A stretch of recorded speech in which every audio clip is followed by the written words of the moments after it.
Hey guys, Jonathan here for JamSports.org. How is it going?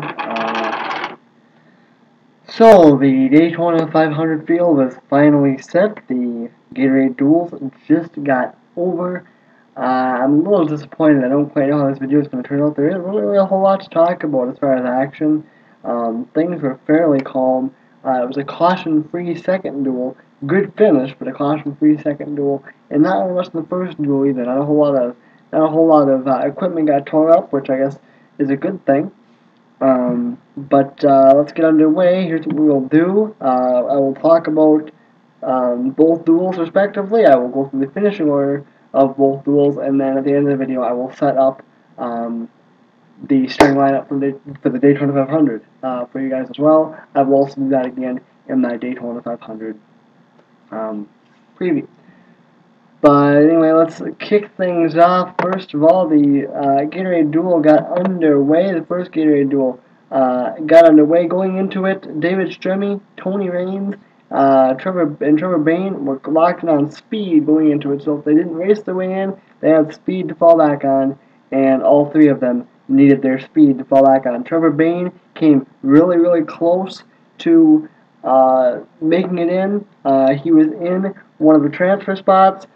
Basically what they do, for those of you who don't know, is they take the top three the guys that due to owner points or whatever the case may be, that are not locked into the Daytona 500, they take the three fastest speed with the go-home guys from qualifying day. Those guys are automatically in, and then they take the two highest finishers from both duels in the go-home category to make it as well. So David Stremme, Tony Raines, and Trevor Bayne, like I said, were locked in going into today. They knew they were going to race no matter what happened.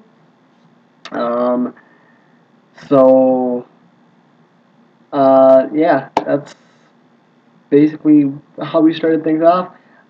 We took the green in lap 9. Things got a little bit hairy. Michael McDowell, he got in the left rear corner of David Gilliland. Remember we talked in the shootout. That left rear corner, not a good place to make contact with somebody. And Michael McDowell showed it as he got in to David Gilliland, who got shot up the track into Juan Montoya and Paul Menard, who had nowhere to go at that point because they were three wide when McDowell when McDowell hit Gilliland, they were three wide. So Montoya pretty much got sandwiched. Montoya's car got destroyed, along with Paul Menard's car as well. Luckily for them, all three of those guys were locked into the race. Winner points, so no harm, no foul there. Just backup cars. And then, very, very heartbreaking story. I think a lot of people, and I may take some flack for this, but there are a lot of people who, even though Michael Waltrip does not run the full schedule, or same thing with Kenny Wallace. Michael Waltrip and Kenny Wallace are two people that I always pull for when they do run because they don't run the full cup schedules. Michael Waltrip, heartbreaking moment. He was in a position to transfer, and then he decided to come in and top off on fuel just to make sure he had enough fuel to go the distance. This was with 8 laps to go. He came in to top off, and coming off of pit road and making the transition from pit road to the racetrack, he lost control of the car, spun out, and slammed into the wall head first. He was okay, but the car was destroyed. That's just kind of how it goes. Heartbreak for Michael Waltrip. He's not going to make the show. And then on the final lap, the race ended under caution as Eric Almirola got loose and got in the side of Danica Patrick, sending her hard into the wall, into the safer barrier, luckily, and it was probably the hardest hit that we've seen so far during Speed Weeks. So Danica was, however, okay, and your defending series champion Tony Stewart picking up where he left off last year, getting his third Gatorade Duel win of his career. By the way, I just want to touch on the Michael Waltrip thing for just a second. So with Michael Waltrip not making the race, this is the first time since 1972 that Waltrip will not be in the Daytona 500. That is amazing. Second Gatorade Duel, there wasn't really a whole lot to talk about. It was definitely quite a bit calmer in the first one. Like I said, Tony Stewart did win the first one. Second Gatorade Duel was quite a bit calmer. Not as much action. It was caution free. Basically, I don't really have a whole lot I can say about it other than the fact that Kenseth was your winner after making some daring moves. And that was Jack Roche's first Gatorade Duel win, and of course Matt Kenseth as well. Like I said, not a very good recap, but nonetheless, I forgot to go over the first Gatorade Duel finishing order, so let me do that really, really quickly. The first Gatorade Duel wrapped up like this. Hold on, I have an issue. And I'm also going to try to find all the cars who didn't make the race because I'm not 100% sure on everybody who didn't make it. Let's go from forward to back. From back to front. I mean, last first. Finishing 25th and rounding out the field is Landon Castle. He had a vibration. He was locked into the field, however, so he will race on Sunday. Like we said, next up finishing 24th was Paul Menard, who was in that accident. He's locked in, like we said. Also Juan Montoya and David Gilliland were also in that wreck, and they finished 23rd, 22nd, respectively. 21st was Terry Labonte. Terry Labonte had some issues. He is locked into the show, however, with the past champions provisional.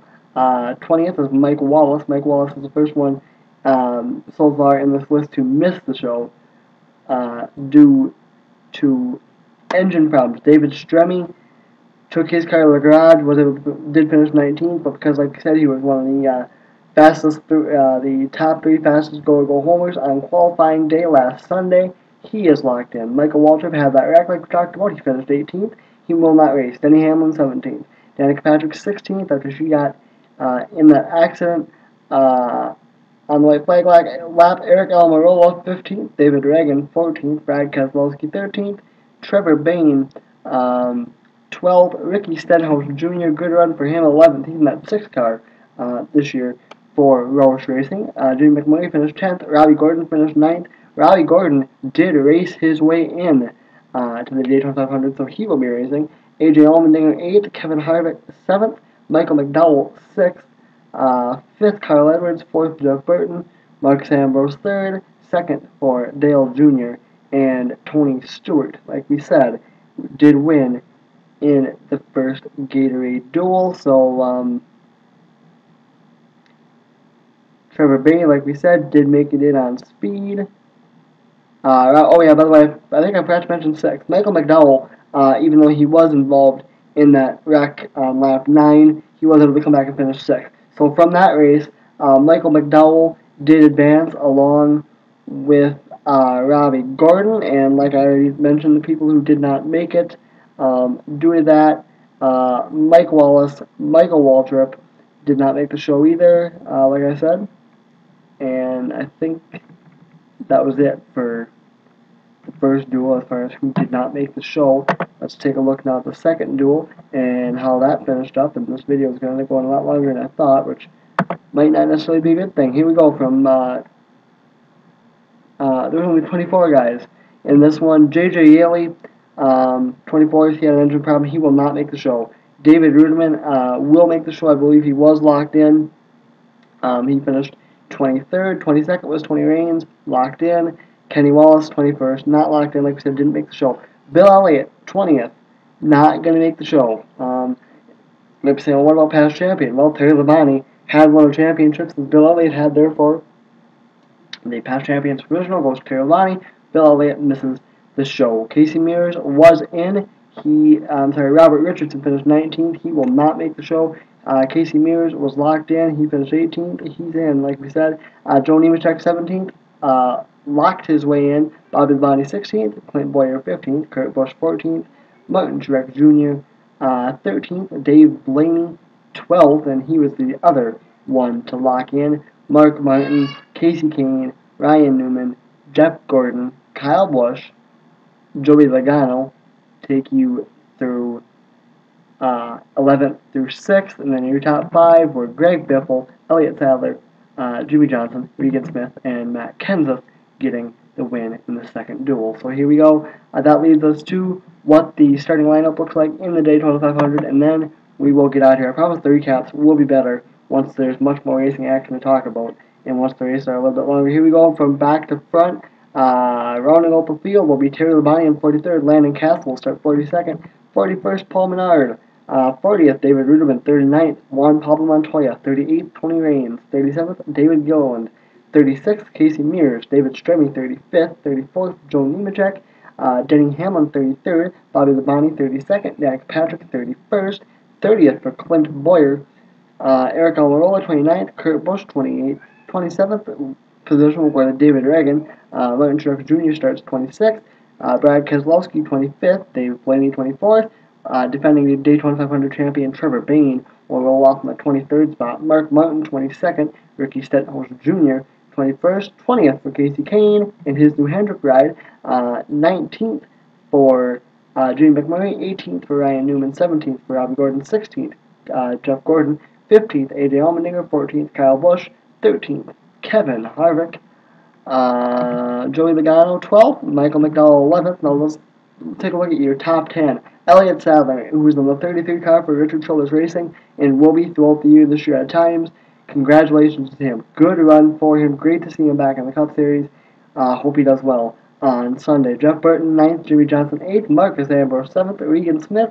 Remember, Regan Smith won a race last year, and I expect big things out of Regan this year. He starts 6th. Dale Jr. 5th. Matt Kenseth 4th. Tony Stewart 3rd. And then, of course, the front row was already decided last Sunday, and that was Greg Biffle and Carl Edwards. So Roush will have 3 of the first 4 spots, and Fords have been really strong in Daytona the whole time, especially the Roush Fords. Anyway, so that is going to do it for me. Coming up in a little bit, I'm going to try to have a truck preview up for you guys. Until then, I'll see you guys later. I am Jonathan with Jamsports, founder of jamsports.org. I'm out. Peace.